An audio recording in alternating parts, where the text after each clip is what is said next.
Hello everyone, welcome back to 90 plus classes. मैं हूं आपके साथ पंकज। बच्चों, आज फिर अपना कंटिन्यू कर रहे हैं जो हमारा स्टाफिंग का लास्ट टॉपिक बचा था। ऑलमोस्ट हमने सारा चैप्टर कवर कर लिया है। सिर्फ जो लास्ट एलिमेंट था, एलिमेंट ऑफ स्टाफिंग का, ट्रेनिंग एंड डेवलपमेंट, इसको आज हम कवर करेंगे। डेवलपमेंट के बारे में हमारी बुक में ज़्यादा नहीं दिया हुआ, सिर्फ एक ट्रेनिंग एंड डेवलपमेंट का डिफरेंस है, वो आगे करेंगे कभी वीडियो में। लेकिन जो ट्रेनिंग वाला पोर्शन है, ट्रेनिंग के बारे में जो टाइप्स ऑफ ट्रेनिंग है, वो जरूर आपके पेपर में आता ही आता है, तो उसको आज हमने अच्छे से करना है। पहले ट्रेनिंग समझो, हम पहले भी ये स्टाफिंग प्रोसेस में कर चुके हैं कि ट्रेनिंग क्या होती है। जब आप कहीं नई जॉब पे जाते हो, काम करने जाते हो, नए ऑफिस ज्वाइन करते हो, तो पहले आपको कुछ पीरियड के लिए ट्रेनिंग टाइम पे रखा जाता है, जहाँ पे आपको काम सिखाया जाता है। बच्चों, हर कंपनी का काम करने का तरीका अलग होता है, प्रोसीजर अलग होता है, पॉलिसी अलग होती है कि पहले आपको कहाँ से, जैसे हर स्कूल में भी आप देखोगे, अगर आप अपने जो ट्यूशन का ग्रुप है उसमें आप देखोगे, किसी जब सबके अलग अलग स्कूल है, मोस्टली अलग अलग होंगे, तो किसी के स्कूल में पहले यूटी हो रहे हैं, किसी के बाद में हो रहे हैं, किसी का सब्जेक्ट चैप्टर अलग आ रहे हैं, किसी के अलग आ रहे हैं, किसी के 20 मार्क्स के, किसी के 40 मार्क्स के, ऐसे अलग अलग होता है। 12th में तो फिर भी ऐसा कम होता है, 11th में ज़्यादा होता है कि बहुत ज़्यादा डिफरेंस होता है सिलेबस में। तो ऐसे ही ट्रेनिंग जरूरी होती है कंपनी में। आप जब नई कंपनी में जाते हो, क्योंकि हर कंपनी का काम करने का तरीका अलग होता है। अब ये याद रखना है, जो ट्रेनिंग होती है ना, मोस्टली ये वर्कर्स के लिए होती है, उनके लिए जहाँ पे मैकेनिकल काम ज़्यादा है, मतलब जहाँ पे आपको कोई मशीन चलानी है, कोई इक्विपमेंट्स को चलाना है, वहाँ पे ट्रेनिंग का काम ज़्यादा होता है। और डेवलपमेंट जो होता है वो मैनेजरियल स्किल के लिए है, जहाँ पे आपको थिंकिंग का काम जाना है, वहाँ पे डेवलपमेंट का काम ज़्यादा होता है। डेवलपमेंट एक वाइडर टर्म है as compare to training. Training सिर्फ आपको एक पर्टिकुलर काम को कैसे करना है उसकी दी जाती है, लेकिन डेवलपमेंट आपका मेंटली पूरी एक कंडीशन, पूरे एक एनवायरनमेंट की डिटेल में समझाया जाता है कि डेवलपमेंट क्या होगा। ये शॉर्ट पीरियड के लिए होती है ट्रेनिंग, और जो डेवलपमेंट होता है वो लॉन्ग टाइम के लिए होता है, वो इतनी जल्दी आप नहीं सीख सकते। जैसे एक स्टॉक मार्केट है, आपको स्टॉक मार्केट के बारे में पूरा सीखना है, तो वो एक डेवलपमेंट हो गया पूरा। लेकिन जो स्टॉक है, उसको, शेयर को कैसे बेचना है, कैसे खरीदना है, सिर्फ इतना सीखना है, तो ट्रेनिंग हो गई। तो ये एक वाइडर टर्म है डेवलपमेंट। अब हम देखते हैं कि ट्रेनिंग जो है वो क्यों जरूरी है, इंपॉर्टेंस ऑफ ट्रेनिंग या फिर नीड फॉर ट्रेनिंग। दोनों हेडिंग का आंसर आपका सेम ही रहेगा। पहला है कि ऑर्गेनाइजेशन के लिए ट्रेनिंग करवाना क्यों जरूरी है। देखो, अगर आप अपने एम्प्लॉयज़ को ट्रेनिंग दे रहे हो, तो वो एक सिस्टमेटिक लर्निंग से सीखेंगे, एक प्रॉपर तरीके से सीखेंगे कि पहले क्या स्टेप करना है, सेकंड स्टेप क्या है, थर्ड स्टेप क्या है, जिसकी वजह से क्या होगा, वेस्टेज कम होगी।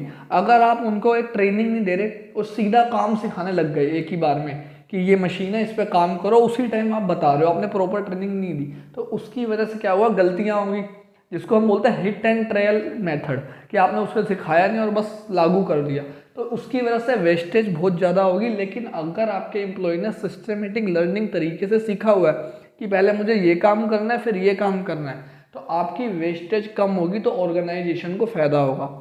Second point, it enhance employ productivity both in terms of quantity and quality. ये आपके एम्प्लॉयज़ की प्रोडक्टिविटी बढ़ाती है। मतलब अगर कोई एम्प्लॉय पहले 1 घंटे में एक काम को कर रहा था, अब आफ्टर ट्रेनिंग जब उसको पूरे स्टेप प्रोसीजर समझ आ गया, अच्छे से बार बार उसने एक काम को कर लिया है, तो क्या होगा, वो उसको कम टाइम पे करेगा, तो उसकी क्वालिटी भी बढ़ेगी और क्वांटिटी भी बढ़ेगी। वो अच्छे भी काम करेगा और कम टाइम में भी करेगा, तो ये भी एक कंपनी को बेनिफिट है। इसके बाद इंक्रीज एम्प्लॉय मोरल, रिड्यूस एब्सटेंसिव्स, ये इंपॉर्टेंट वर्ड है, इसका मतलब होता है प्रॉब्लम, एंड एम्प्लॉय टर्नओवर। अब देखो, अगर आप अपने एम्प्लॉयज़ को ट्रेनिंग दे रहे हो, प्रॉपर काम सिखा रहे हो, तो वो आपके लिए, आपकी कंपनी के लिए लोअल रहेंगे, क्योंकि उनका मोरल अच्छा रहेगा कि हमें यहाँ सीखने को मिल रहा है। आप अपने एम्प्लॉयज़ को कुछ सिखाते नहीं, थोड़ा बहुत काम सिखा देते हो, तो उनको ये फील नहीं होगा, सेटिस्फैक्शन फील नहीं होगी, और प्रॉब्लम भी उनकी कम आएगी। अगर आपने उनको ट्रेनिंग दे रखी है प्रॉपर, तो उससे क्या होगा, वो प्रॉब्लम्स भी उनकी कम आएगी बिजनेस में। अब ये एम्प्लॉय टर्नओवर क्या होता है, अगर आपने किसी को काम सिखाया है, तो आपको बार बार अपना एम्प्लॉय चेंज करने की जरूरत नहीं पड़ेगी, क्योंकि वो सही से काम करेगा। लेकिन अगर आपने उसको ट्रेनिंग नहीं दी, अब वो सही से काम नहीं करेगा तो आपका रिजल्ट अच्छा नहीं आएगा, प्रोडक्टिविटी कम होगी, फिर आप एम्प्लॉय चेंज करोगे, बार बार चेंज करोगे, उसको कहते हैं एम्प्लॉय टर्नओवर। हो सकता है आपको एक से ज़्यादा एम्प्लॉय रखने पड़े, लेकिन आपने एक ही को अच्छे से ट्रेनिंग दे दी, उसको डिफाइन कर दिया काम कैसे होगा, क्यों, कब करना है, तो उसकी वजह से आपको बार बार नए एम्प्लॉयज़ रखने की ज़रूरत नहीं पड़ेगी। लास्ट क्या है, effective response to fast changing environment. सबसे पहले ही जो आपका थर्ड चैप्टर था उसमें आपने पढ़ा था कि बिजनेस का जो एनवायरनमेंट है वो डायनेमिक है, चेंज होता रहता है। तो अगर कल को कुछ चेंज आएगा, अगर आपने प्रॉपर ट्रेनिंग दे रखी है अपने एम्प्लॉय को, तो उसको वो अडप्ट जो चेंज को बहुत जल्दी कर लेगा, क्योंकि उसको पहले से पता है कि किस चीज़ के अंदर चेंज आया तो मेरे को उसको कितना सीखना है, और जो चेंज आएगा आप उसकी भी ट्रेनिंग उसको दोगे तो वो जल्दी अडप्ट कर लेगा। अगर एक एम्प्लॉय ऐसा है जिसने कुछ नहीं सीखा हुआ, सिर्फ आया काम करना स्टार्ट कर दिया, तो वो कभी भी जो चेंज आएगा उसको नहीं समझ पाएगा, क्योंकि उसको पहले क्या काम है वही अच्छे से नहीं आता, तो वो चेंज को कैसे सीख पाएगा। आप अपने अकाउंट्स में देखो, आपको एक क्वेश्चन है, एक मेथड है, वो आपको अच्छे से करवा दिया गया, उसके बाद उसमें कोई चेंज आपको समझाया जाएगा तो आप इजीली समझ लोगे, लेकिन आपको समझाया ही नहीं गया कि ये मेथड कैसे अप्लाई होता है, क्यों हो रहा है, और फिर चेंज पहले ही आपको चेंज बता दिया गया, तो उसमें आपको प्रॉब्लम होगी। तो उसी के बारे में यहाँ बोला है। ये तो थे कि एक ऑर्गेनाइजेशन को क्या बेनिफिट होगा। अब बात करते हैं कि एम्प्लॉय को क्या बेनिफिट होगा, एम्प्लॉय के लिए ट्रेनिंग क्यों जरूरी हो जाती है। देखो, इम्प्रूव्ड स्किल्स होगी, उसकी स्किल्स बढ़ेगी, एंड नॉलेज भी उसकी ज़्यादा होगी, बढ़ेगी, जिसकी वजह से उसका करियर जो है वो बेटर होगा। जिस पर्सन के पास ज़्यादा नॉलेज है, ज़्यादा स्किल्स है एज़ कम्पेयर टू दूसरे के, तो वो ज़्यादा अपने करियर में आगे जा पाएगा, उसके पास अपॉर्चुनिटी ज़्यादा होगी, ज़्यादा ग्रैब कर पाएगा। नेक्स्ट है increase performance which help to earn more. अब आपकी परफॉर्मेंस इंक्रीज हो गई। जो पर्सन जिसने आज तक काम नहीं सीखा, ट्रेनिंग नहीं करी, वो 1 घंटे में किसी काम को कर रहा है, आपने उसको अच्छे से ट्रेनिंग में सीखा हुआ है, वो आप 30 मिनट्स में कर देते हो, तो आप जल्दी काम कर रहे हो, तो आपकी अर्निंग भी बढ़ेगी, क्योंकि दूसरा वाला पर्सन 1 घंटे में 1 काम कर रहा है, आप 1 घंटे में 2 कर दोगे, तो जिसकी वजह से आपकी अर्निंग कैपेसिटी भी बढ़ जाएगी। नेक्स्ट क्या है, more efficient use to handle machine. अब देखो, इसलिए यहाँ पे मशीन वर्ड लिखा है, क्योंकि ट्रेनिंग जो वर्ड होती है वो मोस्टली मशीन्स वगैरह की होती है। अब आपने ट्रेनिंग करी है तो आप अच्छे से एक मशीन को हैंडल कर पाओगे। जब हमारी गाड़ी ख़राब हो जाती है तो हमें तो समझ ही नहीं आता कि ये क्या ख़राब हुई है, वहीं एक मैकेनिक आता है, 1 मिनट में 2 मिनट लगाता है, वो कोई बटन तार वार छेड़ता है और हमारी गाड़ी को सही कर देता है। क्यों? क्योंकि उसने प्रॉपर ट्रेनिंग करी है, उसको एक्सपीरियंस है एक काम को करने का।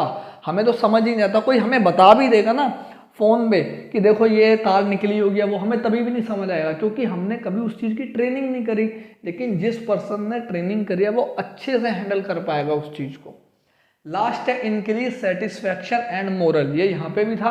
अब एम्प्लॉइज़ को भी एक सेटिस्फैक्शन मिलेगी, हाँ कि यार मैं यहाँ पे आया हूँ तो मुझे काम सिखाया जा रहा है। पहले उसको कोई एक बर्डन नहीं लगेगा कि मेरे को बस काम दे दिया है, मेरे को समझ भी नहीं आ रहा है कि ये क्या कैसे काम करना है, अगर कोई प्रॉब्लम आ रही है नहीं आ रहा। लेकिन अगर उसको ट्रेनिंग दी गई है तो उसकी सेटिस्फेक्शन मिलेगी कि हाँ कि मुझे ट्रेनिंग दी जा रही है, इसलिए कि अगर कल को कोई प्रॉब्लम आएगी तो मैं किसी और पे डिपेंडेंट ना रहूँ। तो ये थे नीड फॉर ट्रेनिंग या इम्पोर्टेंस ऑफ ट्रेनिंग। अब करेंगे टाइप्स ऑफ ट्रेनिंग। सबसे इंपॉर्टेंट टॉपिक है वो टाइप्स ऑफ ट्रेनिंग। ट्रेनिंग वाले पार्ट में से वो बहुत ज़्यादा आता है पेपर में। तो करते हैं बच्चों स्टार्ट। अब देखो बच्चों की टाइप्स ऑफ ट्रेनिंग क्या होती है। हमारी 2 टाइप होता है, एक होता है ऑन द जॉब ट्रेनिंग और एक होता है of the job training. On the job training के अंदर 3 तरह की ट्रेनिंग है और ऑफ द जॉब में एक ही होती है। तो पहले ऑन द जॉब ट्रेनिंग का देखते हैं। पहली इसमें क्या है, अप्रेंटिसशिप। ये क्या होता है, देखो जब आपके घर में कोई इलेक्ट्रीशियन आता होगा, प्लम्बर आता होगा, वो मोस्टली अकेले नहीं आते। एक तो उसमें मेन आदमी होता है और एक होता है जिसको हम हेल्पर बोलते हैं, कोई छोटा लड़का होता है। ये आपको देख के ही पता लग जाता है कि ये पर्सन जो है ये नया नया है, अभी काम सीख रहा है, इसका काम सिर्फ उसे सामान पकड़ाना होता है। तो उसी ट्रेनिंग को बोलते हैं अप्रेंटिसशिप ट्रेनिंग। इसमें क्या होता है, देखो यहाँ लिखा है प्लम्बर, इलेक्ट्रीशियन, ये वेल्डर्स वगैरह होते हैं वो। इसमें क्या होता है, एक पर्सन को पुट कर दिया जाता है, मतलब उसको ऐसे पर्सन के अंडर लगा दिया जाता है जो मास्टर है या स्किल्ड है, जिसको वो काम अच्छे से आता है, मास्टर वर्कर जिसे बोलते हैं, उसकी गाइडेंस में वो काम करता है। 3 महीने 6 महीने, जब तक वो परफेक्ट नहीं हो जाता उस काम को सीख के, तब तक उसकी वो ट्रेनिंग चलती रहती है। आप कभी वहाँ पे भी जाओगे, आपके जो वो होते हैं आपके गाड़ी वाली ठीक करने वाले, उनके पास भी जाओगे तो वहाँ पे भी एक ना एक पर्सन कोई ना कोई होता ही है, जो छोटा मोटा लड़का होता है जिसका काम ये होता है कि उसको इक्विपमेंट्स पकड़वाना। और इसमें जो उन्हें पैसा मिलता है वो बहुत कम मिलता है, 2000 3000 4000, काम के अकॉर्डिंग कितनी देर उन्होंने काम किया कितना ना, क्योंकि ये वो खुद काम सीख रहे हैं, अपने ही इच्छा से अपने ही विश से वो उसके अंदर काम करने आए हैं, तो उसको बोलते हैं अप्रेंटिसशिप ट्रेनिंग। अब सेकंड है इंटर्नशिप ट्रेनिंग। इंटर्नशिप ट्रेनिंग सबसे इम्पोर्टेंट है, और कॉमर्स वाले बच्चों को तो ये सबको पता ही होता है, साइंस वालों के भी कोर्स में होता है। ये क्या होता है, जैसे अब आप सीए करोगे अगर फ्यूचर में, तो सीए का जो टोटल कोर्स है वो है 5 साल का, 5 से 4.5 साल का। तो इसके अंदर बेटा 3 साल की आपकी ट्रेनिंग इंक्लूड है। ट्रेनिंग मतलब अभी आपने बैलेंस शीट बनाना सीखी 12th में, 11th में बैलेंस शीट बनाना, P&L बनाना सीखी, वो तो आपने सिर्फ थ्योरेटिकली सीखा है। जो आप बैलेंस शीट अपनी देखते हो अकाउंट्स में, वो आधी बैलेंस शीट भी नहीं है जितनी एक्चुअल में होती है, मतलब उसके अंदर बहुत कम चीज़ें हैं। तो ये जितना आपने थ्योरेटिकल सीखा है वो प्रैक्टिकली कैसे अप्लाई होगा, कैसे BRS बनती है, कैसे कैश बुक बनता है, ऑडिट कैसे किया जाता है, उसे प्रैक्टिकली सीखने के लिए जो ट्रेनिंग होती है उसे बोलते हैं इंटर्नशिप ट्रेनिंग। और जो भी आप कोर्स कर रहे हो ये उसका पार्ट होता है, ये कंपलसरी होती है, आपको करनी ही पड़ेगी। मिनिमम ये लगा लो 6 महीने की होती है और 2 से 3 साल का इसका टाइम होता है। इसमें भी आपको कोई सैलरी नहीं मिलती, जो अमाउंट मिलता है बहुत छोटा अमाउंट होता है और उसको बोलते हैं स्टाइपेंड। क्या बोलते हैं? स्टाइपेंड। याद रखना, MCQ में आ सकता है। देखो लिखा हुआ training to complete a professional course या degree, link between theoretical and practical knowledge. जो आपने थ्योरेटिकली सीखा है, जैसे एक डॉक्टर थ्योरेटिकली सीख लेता है हार्ट यहाँ है, लंग्स यहाँ है, उन्हें फिर ट्रेनिंग दी जाती है, प्रैक्टिकली सिखाया जाता है एक डेड बॉडी को के साथ। और इसका एक टाइम फिक्स्ड होता है, इसमें कोई टाइम फिक्स नहीं होता। क्या पता आपको 1 महीने में काम आ जाए, क्या पता 2 महीने में काम आए, लेकिन इसका टाइम फिक्स होता है, इतने टाइम में आपने जो सीखा सीख लिया। आप चाहो तो वो कर सकते हो ट्रेनिंग, लेकिन वैसे एक मिनिमम टाइम फिक्स होता है कि इतने टाइम तक तो करनी है। तो ये थी इंटर्नशिप ट्रेनिंग। लास्ट है ओरिएंटेशन या इंडक्शन। ये बहुत इजी होती है, ये हमने प्लेसमेंट एंड ओरिएंटेशन जो पढ़ा था ये वही है कि आप कहीं नई जगह पे गए तो आपकी कंपनी के रूल्स आपको बताए जा रहे हैं, आपके एनवायरनमेंट से फेमिलियर किया जा रहा है, नए नए आपके कलीग्स वगैरह सुपीरियर वगैरह से मिलवाया जा रहा है, उसको कहते हैं ओरिएंटेशन ट्रेनिंग। ये पेपर में बहुत कम आती है, मोस्टली इंटर्नशिप और या फिर ऑफ द जॉब ट्रेनिंग की जो है लास्ट वेस्टिबुलर ट्रेनिंग, ये बहुत इंपॉर्टेंट है। इसमें क्या होता है, देखो जो आपके पायलट होते हैं या जो आपके आर्मी वाले होते हैं, एस्ट्रोनॉट्स वगैरह होते हैं जो स्पेस में जाएंगे, अब इनको सीधा रॉकेट में नहीं चढ़ा दिया जाएगा कि जाओ चांद पे चले जाओ, या पायलट को सीधा प्लेन नहीं दे दिया जाएगा जिसमें पैसेंजर बैठे हैं। पहले एक डमी तैयार की जाती है, एक डुप्लीकेट, जो प्लेन उन्होंने चलाना है वैसे ही एक डुप्लीकेट प्लेन तैयार किया जाता है। एक रूम टाइप होता है, उसके अंदर सेम टू सेम जैसे प्लेन के अंदर सेटअप है, बिल्कुल सेटअप वही होता है, सारे फीचर्स वो होते हैं। वहाँ पे उनको ट्रेनिंग दी जाती है पहले कि आपने कैसे काम करना है। जैसे आर्मी वालों को ये नहीं होता सीधा वॉर में उतार दिया, पहले उनकी गन की ट्रेनिंग होती है, गन कैसे चलानी है, बम कैसे चलाना है, कैसे फेंकना है, अगर कोई सिचुएशन आती है उसको हैंडल कैसे करना है। तो एक डुप्लीकेट डमी सी बनाई जाती है, उसके अंदर उनको कुछ टाइम तक ट्रेनिंग दी जाती है, फिर उनका टेस्ट लिया जाता है। अगर वो उस टेस्ट में पास हो जाते हैं तब जाके उनको वो डिग्री मिलती है, तो उसको बोलते हैं ऑफ द जॉब ट्रेनिंग। यहाँ पे क्या हो रहा है, आपकी जॉब भी चल रही है, काम भी चल रहा है, कोई कोर्स भी चल रहा है और साथ में आपकी ट्रेनिंग भी चल रही है, लेकिन यहाँ पे अभी आपकी जॉब चालू नहीं हुई है, आपको जॉब से पहले ट्रेनिंग दी जा रही है। अगर आप उस ट्रेनिंग में पास होगे तभी आपको जॉब ऑफर की जाएगी। ये थी आपकी ऑफ द जॉब ट्रेनिंग। तो बच्चों अब हमारा स्टाफिंग चैप्टर पूरी तरह खत्म हो गया। नेक्स्ट अब जो आपकी वीडियो आएगी वो आएगी डायरेक्टिंग चैप्टर की, वो भी बड़ा चैप्टर है, 8 से 10 नंबर का, मैंने आपको बताया ही था। तो मिलते हैं बच्चों नेक्स्ट वीडियो में।